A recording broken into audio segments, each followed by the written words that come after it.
Captain's Log, Subdate 200714.9. Around 50% of the order has been unpacked, and the inventory seems accurate, except for the poxy stink pellets that appear to be crushed that I keep finding in those boxes. They bear a very familiar logo. Sith. Welcome everyone to the Halls of Injustice. This was last week's video, by the way, but the Tom Main subject intrigued me enough that I rewrote accordingly because, seriously, that stuff was interesting. You might notice we're not using the pod. There's a reason for that. A couple of days ago, while using my 3D printer to remove something from the base, the spatula slipped and impaled my right hand. We treated it and it was fine, but today it has blown up and is quite uncomfortable. I have a hospital appointment later, where I have no doubt I'll be prescribed penicillin. So editing is quite tricky with the mouse since I use my right hand to use the mouse, hence the still, again, I'm very sorry. Today we are going to be talking about Saffiya Shaikh, formerly Michelle Ramsden. She converted, I'm going to be calling her Saffiya from now on because I'm not entirely sure of the pronunciation of her last name. It is spelt similar to that of the Iron Sheik, but with an A instead of the E. By all means, correct me in the comments or the Premiere chat. Hi chat, this got demonetized the moment I said her name. Saffiya was born Michelle Ramsden in Hounslow, West London, and after some undercover cops got a bit close to her, she explained she wanted to do a piece of history and take out as many kuffar as possible in a day of carnage that she had planned across the capital city. In 2007, following an act of kindness by a neighbouring Muslim family, Michelle Ramsden converted to Islam. In 2015, she had been radicalised. Saffiya ran a chat room which was dedicated to martyrs and followers. Around the same time, she was also addicted to heroin. Just an FYI, her piece of history was that she wanted to become the UK's first female suicide bomber. Why some are so deluded as to think this works when it hasn't before astonishes me. The number of those in this country, Muslims included, that would think you to be a martyr are an incredibly low number.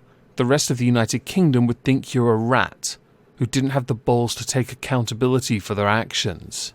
And when you are remembered, you'll be remembered for causing harm and not for effecting any meaningful change. It's like people don't remember the past. When during World War II, the city of London was being bombed, did people hide and say, maybe Germany are right? No. Do you know what they thought? I've got to go to work in the morning. In August 2019, Saffiya had been arrested at Luton Airport under Schedule 7 of the Terrorism Act 2000, as her ticket had been bought by a wife of an ISIS martyr. She subsequently lost her passport and was then banned from travelling. This is what got the police's attention originally. When speaking to an undercover officer, she said, "So this is really what I want, but I would like to kill a lot, brother, until I'm killed. This is what I really want, God permitting. I am ready for paradise, but I want to do big things, God willing." She then went on to show and share images of Charles and Diana's wedding at St. Paul's Cathedral, writing that if I had choice, I'd blow the church to the ground with kuffar in it. I won't start planning. I am serious about this. It's not only words, brother. I want action and revenge deep from my heart. Earlier I mentioned and made reference to Sri Lanka bombings. On Easter Day last year, 259 people were killed, and Saffiya's intention was to strike the cathedral when it was full. Granted, this year would not have been possible, what with the whole, coronavirus. And even now, with social distancing, the numbers would be much lower, and you'd be much more easily noticeable. Alison Morgan, the prosecutor, described her as a violent extremist who had pledged her support for ISIS in a written oath on pink note paper, with Saffiya giving the impression she was ready, in fact desperate, to launch an attack. During the trial, Saffiya showed zero remorse. Saffiya showed zero guilt. In fact, she had tried to tell everyone that she got cold feet, but this had been busted as nothing more than a pathetic lie after she had bragged via a prison phone to a mate, that was recorded for training purposes of course, that it was a lie. Saffiya was snared by undercover officers last year as she planned to plant the 2 explosive devices in central London In an encrypted chat with an undercover officer last August, she said she would rather die young and get to paradise at the quickest way possible, also stating, "I always know I want to do something big. Killing another infidel is not enough for me," with her expressing a desire to target a church or somewhere historical on a day like Christmas or Easter, to then cause more harm. In September of last year, she revealed her plan to stay in a hotel near St. Paul's, then check out the cathedral and take photos like a tourist, photos of which, with security cameras in the cathedral, showed she had in fact scouted the location. On September 24th, she met the fake explosive expert's wife in Uxbridge to hand over her bags, and on October 13th, the female undercover officer cancelled a second meeting, with the police then making their way to Saffiya's flat to arrest her. They played her for a fool, and they played her very well. Good job, officers.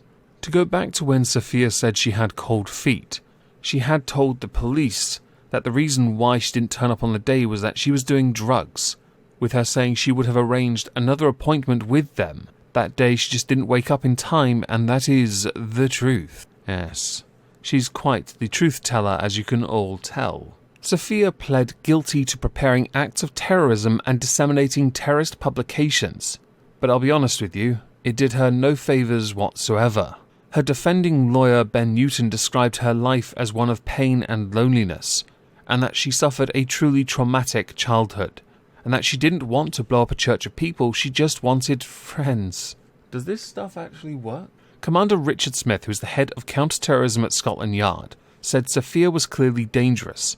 She was spreading vile directives for mass murder across the world and also planning her own horrific attack on UK soil. I am pleased to say that we were able to identify her plans, assess her intent, and then lay before her the evidence of her criminality, resulting in the guilty pleas. Concluding, Saffiya was dedicated to her extremist beliefs. In addition to wanting to carry out her own sickening attack on UK soil, she hoped to inspire others to implement attack plans, even after she had died. Every day, including during the pandemic, the National Counter-Terrorism Police Network is continuing to fight terrorism. I urge the public to help us by reporting anything at all suspicious to the police. So what is the sentence? Justice Sweeney sentenced Saffiya to life in prison, with a minimum of 14 years, along with 8 years to run concurrently for running the chat room that arranged all of the terror attacks. Oof, that is quite the sentence. I'm now going to give you my sentence. Life, without the possibility of parole. And you cemented that when you made a hand gesture that is well renowned for being associated with ISIS, which is the icing on the cake of damning statements that you are not showing a single shred of remorse for what you have done and what you had planned to do, under the guise of being lonely. I get loneliness, by the way. I think many people do. Some do turn to religion. Yes, they do. Others find hobbies. Others take proactive stances to try and achieve more. You were a mother. Those kids are now going to grow up without a mother because the mother was such an extremist she chose her beliefs over them, and in doing so has damaged them as well. You should be ashamed of yourself because what you did and what you had planned to do was utterly sickening. While your defense were right to point out it was a cry for attention, it was still a disgusting attempt at a crime. And I think the sentence, while a bit on the soft side, at least if you don't show any remorse within those 14 years, will be extended for the rest of it. With what we cover here, and with Saffiya, I would love to know what you think. Please do let me know in the comments down below. Fingers crossed my hand is semi-back to normal tomorrow for the exhibition of stupid people. I should be hopefully also streaming on Twitch tonight, but I don't think I'll be able to do Assassin's Creed 2 as I had planned, so instead it'll probably be more fishing. If I don't see you there tonight on Twitch, have a cracking Wednesday, and thank you all for listening.